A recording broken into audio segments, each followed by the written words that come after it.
Let me ask you something simple, but a little bit uncomfortable. Why does lust take over you and you can't control it any longer? You think it's natural, harmless, even necessary. But let's be honest, lust has made you weak in ways you refuse to admit. It has made you lower your standards just to feel something for a moment. It has made you impulsive, distracted, and easy to control. It has made you chase people who never respected you. And the worst part, you called it desire, you called it connection, you called it being human. But lust does not care about you. Lust is not loyal. Lust does not build, it consumes. And in a world where attention is currency, your lack of control becomes someone else's power. Because the man who cannot control his urges can be controlled by anyone who knows how to trigger them. This is the truth most people never face. This is the weakness quietly shaping your decisions, your relationships, your entire life. And if you don't see it, you will spend years thinking you're choosing when you're actually reacting. Stay with me until the end, because once you see how lust really works, you won't just understand it. You will either master it or realize it has been mastering you all along. What you are about to hear will feel uncomfortable. Some of it will feel like an attack, but if you stay until the end, you will walk away with something rare, a kind of stillness, a kind of power that most people spend their entire lives never finding. Do not skip ahead. Every segment builds on the last. Miss one piece, and the picture stays broken. You were not taught discipline. You were taught indulgence. From a young age, the message was subtle, almost invisible. Follow your feelings, express your desires, don't hold back. It sounded like freedom, but it was never meant to make you powerful. It was meant to make you predictable. Because a man who follows every urge becomes easy to read, easy to influence, easy to control. You've seen it. The man who loses focus over a glance. The man who abandons purpose for attention. The man who sacrifices long-term growth for a moment of pleasure. Society doesn't punish him. It quietly profits from him. And here's the truth you were never told. Control is power, but loss of control is profitable. That's why no one teaches you to master your impulses. Because the moment you do, you stop being useful to systems that feed on your distraction. You were told lust is natural, and that part is true. But what they didn't tell you is that unchecked lust is weaponized against you. Look around. Everything is designed to provoke you. Images, sounds, subtle cues, all engineered to keep your mind in a constant state of craving. Not satisfaction, craving. Because a satisfied man is calm, and a calm man cannot be manipulated easily. But a craving man, a restless man, he clicks, he chases, he consumes, he becomes predictable. And predictability is control. You think you're acting on your own will, but most of the time you're reacting to triggers carefully placed in your path. That's not freedom. That's conditioning, disguised as choice. And the most dangerous part is that you defend it. You justify it. You say, this is who I am. But ask yourself, is it really you? Or is it a pattern repeated so many times that it feels like identity? Because real identity requires awareness. And awareness is the one thing lust tries to erase. It pulls you into the moment, narrows your thinking, disconnects you from consequence. And in that narrow space, you become someone else, someone weaker, someone easier to control. This is the lie you were sold, that giving in makes you free. But the truth is colder. The more you obey your impulses, the less control you actually have. You don't fall because you're weak. You fall because you're conditioned. It starts small, a glance, a scroll, a thought you didn't invite. And then, a feeling rises. Quick, sharp, almost electric. Your brain lights up. Dopamine floods in. And suddenly, nothing else matters. Not your goals, not your standards, not even your self-respect. Just the urge, just the moment. And in that moment, you tell yourself a lie. This time is different, but it never is. You've felt it before. That brief high, followed by silence. That strange emptiness right after satisfaction. That quiet voice asking, why did I do that again? But you ignore it. You always do, because the cycle is designed that way. Pleasure first, reflection later. Impulse first, regret after. And by the time clarity returns, the damage is already done. Not visible damage, not something others can see, but something deeper. A small crack in your discipline, a subtle drop in your self-trust. And over time, those cracks become your foundation. This is the hook, not the pleasure, but the anticipation of it. Your brain doesn't chase satisfaction, it chases the promise, the maybe this will feel better, the just one more time. And that's how you stay trapped, not by force, but by repetition. You train yourself to respond again and again until it becomes automatic, a reflex, a habit, a loop you no longer question. And the more you repeat it, the less control you feel, until one day you realize something uncomfortable. You're not choosing anymore, you're reacting. You think money runs the world, but money follows something deeper, attention. And nothing captures attention faster than desire.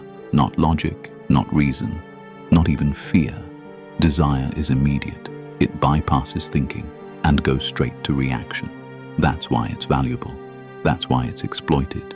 Because whoever controls your attention controls your behavior. Look carefully at the world around you. Images are not random. Messages are not accidental. Every detail is designed to pull your focus, to hold it, to guide it, not toward growth, but toward consumption. You scroll, you pause, you feel something, and before you realize it, you're hooked, not physically, but psychologically. And the moment you're hooked, your decisions are no longer neutral. They are influenced, subtly, but powerfully. You've seen this before. You've lived it. You planned to stay focused. You had intention, discipline, direction, and then one trigger, just one, shifted your entire state. Suddenly, your priorities changed, not because they should have, but because something external took control of your internal world. That's the transaction. Your attention, in exchange for stimulation. Your focus, traded for a feeling. And here's the uncomfortable truth. The more reactive your desire, the more predictable you become. And predictability is power.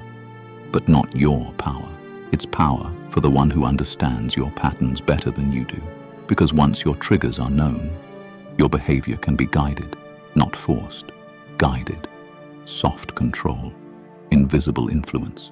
This is why discipline is rare and distraction is everywhere. Because a disciplined mind is hard to control, but a distracted one is already owned. No one says it out loud, but lust often has nothing to do with desire and everything to do with emptiness. You don't chase because you want. You chase because something inside you feels missing. Attention becomes a substitute for worth. Validation becomes a substitute for identity. And slowly, without noticing, you start negotiating your standards. Just for a response, just for a reaction, just to feel seen. You tell yourself it's harmless, temporary, under control. But every time you ignore your own limits, you send yourself a message. My standards are flexible. My discipline is optional. My value depends on how others respond. And that message, repeated enough times, becomes your reality. This is why discipline is rare and distraction is everywhere. Because a disciplined mind is hard to control, but a distracted one is already owned. No one says it out loud, but lust often has nothing to do with desire and everything to do with emptiness. You don't chase because you want. You chase because something inside you feels missing. Attention becomes a substitute for worth. Validation becomes a substitute for identity. And slowly, without noticing, you start negotiating your standards. Just for a response, just for a reaction, just to feel seen. You tell yourself it's harmless, temporary, under control. But every time you ignore your own limits, you send yourself a message. My standards are flexible. My discipline is optional. My value depends on how others respond. And that message, repeated enough times, becomes your reality. You've seen it, maybe not in others, but in yourself. That moment when you accept less than you deserve, just to avoid feeling alone. That moment when you tolerate disrespect, just to keep the connection alive. That moment when you abandon your own direction for someone who was never aligned with it. It doesn't feel like weakness in the moment. It feels like emotion, but emotion without control is exposure. It reveals your gaps, your insecurities, your need, and once those are visible, they can be used against you. Not always intentionally, but inevitably, because people respond to what you show them. And if what you show is that you are driven by craving, then you will be treated as someone who can be led by it. Respect does not grow in places where control is absent, and control is not loud. It does not beg, it does not chase. It observes, it chooses, it walks away when necessary. That's the part most people avoid, because walking away feels like loss. But staying, when you've already compromised yourself, is the real loss. You believe you are in control, that every decision you make is yours. But look closer, slower, without defending yourself. How many of your actions are truly chosen, and how many are simply reactions wearing the mask of choice? You open your phone without thinking, you scroll without intention, you stop on certain images, certain faces, certain suggestions, and in that moment it feels like freedom. It feels like you decided, but you didn't choose the urge. The urge was planted, and you followed it. This is the illusion, not control, but the feeling of control. And that feeling is enough to keep you trapped, because real control requires awareness, effort, resistance. But reaction is effortless. Reaction feels natural, and anything that feels natural is rarely questioned. You've been conditioned to respond, not through force, but through repetition. The same patterns, the same triggers, the same outcomes, until your behavior becomes predictable, even to yourself. You say, "I know I shouldn't," and then you do it anyway. You believe you are in control, that every decision you make is yours. But look closer, slower, without defending yourself.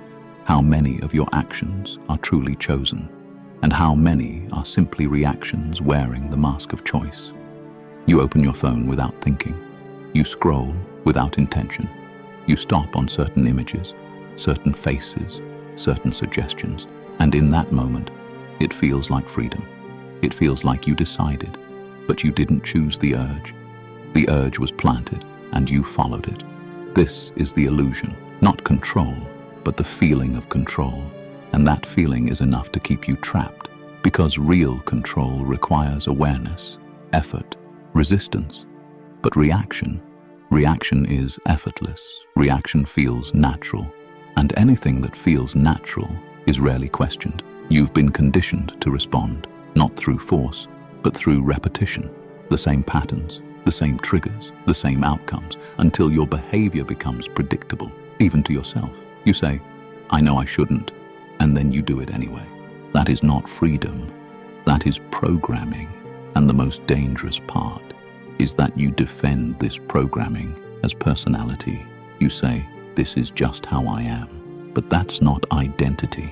That's conditioning repeated so often it feels personal. Because if it were truly you, you would be able to stop. But can you? Can you sit with the urge without acting on it? Can you feel desire without obeying it?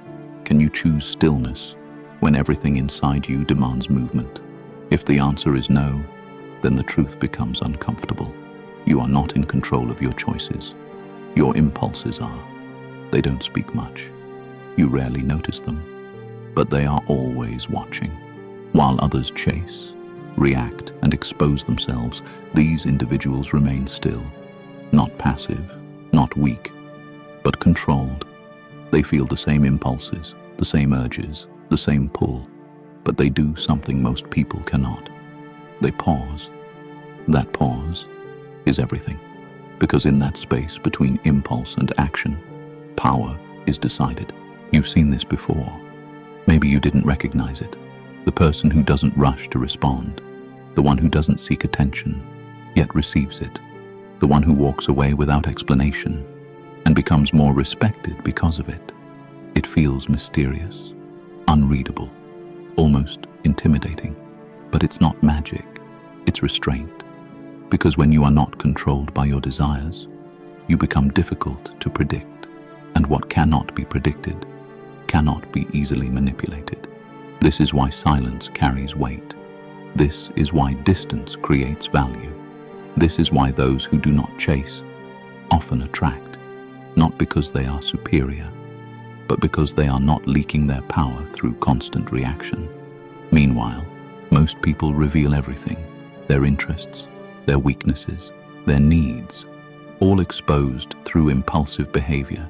They respond too quickly, chase too openly, want too visibly, and in doing so, they give others the map to control them. But the silent observer gives nothing away. He feels, but does not rush. He sees, but does not react immediately. He wants, but does not chase blindly. And because of that, he chooses his actions instead of being driven by them. That is the difference.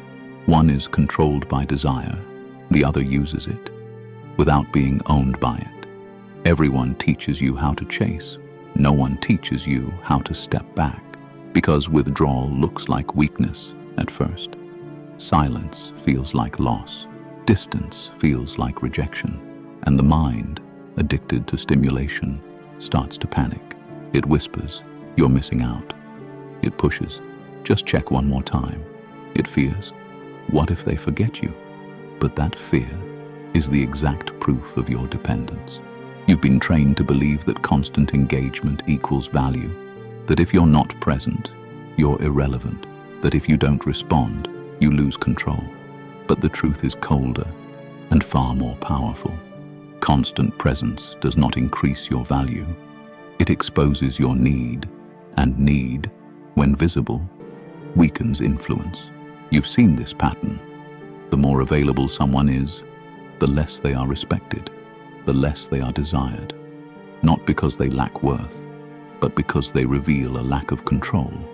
Withdrawal breaks that pattern, not as a game, not as manipulation, but as discipline. Because when you step back, something shifts.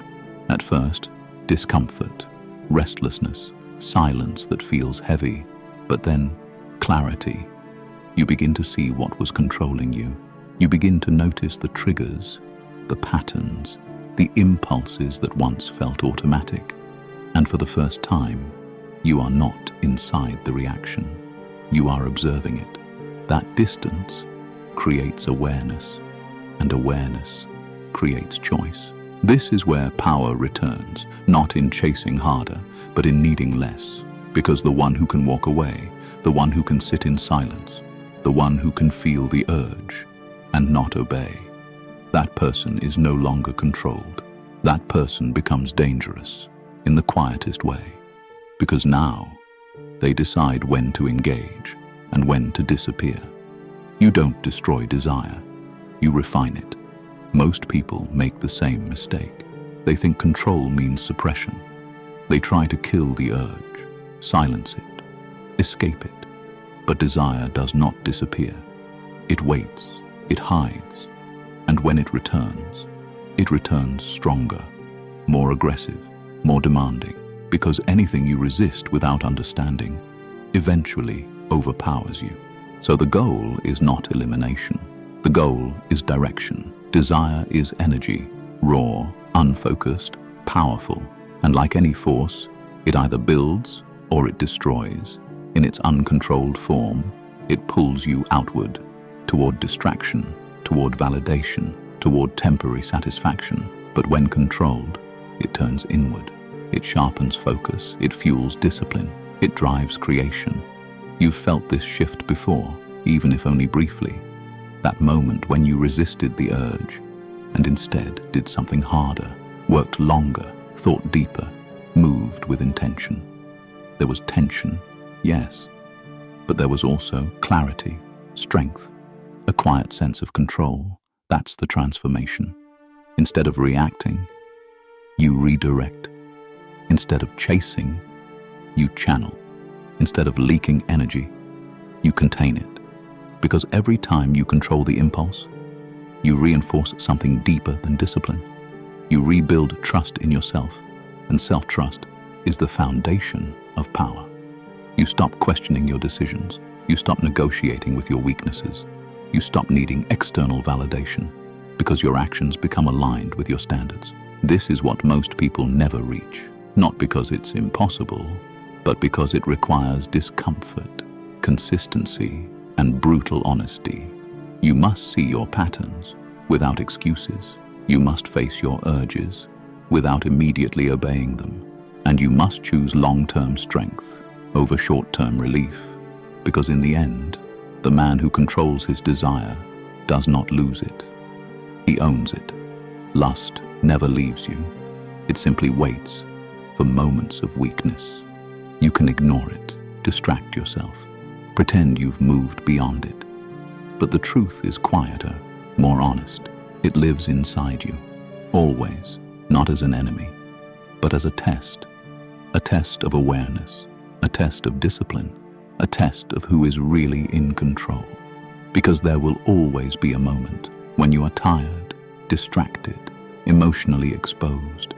And in that moment, the old patterns will return, the familiar urge, the easy escape, the voice that says, just this once. And that is where everything is decided, not in your strongest moments, but in your weakest. You've seen this before. One small decision, repeated over time, shaping who you become, not dramatically, but quietly, choice by choice, habit by habit, compromise by compromise, until one day you look at your life and realize it reflects not your intentions, but your impulses. That is the danger, because lust does not destroy you all at once. It erodes you slowly.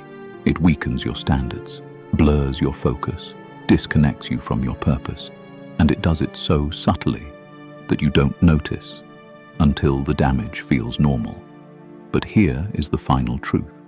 The same force that can weaken you can also forge you, because every urge you resist sharpens you. Every impulse you control strengthens you. Every moment you choose awareness over reaction transforms you, not instantly, but permanently. So the question is no longer, will lust exist? It will. The question is, when it speaks, who answers? Because in the end, you are not defined by what you feel, but by what you obey. He who conquers himself is the mightiest warrior. Confucius. If this truth unsettled you, good. That means you're starting to see. Subscribe if you're ready to sharpen your mind, not just entertain it. And watch the next video, because this is only the beginning of what you've been blind to.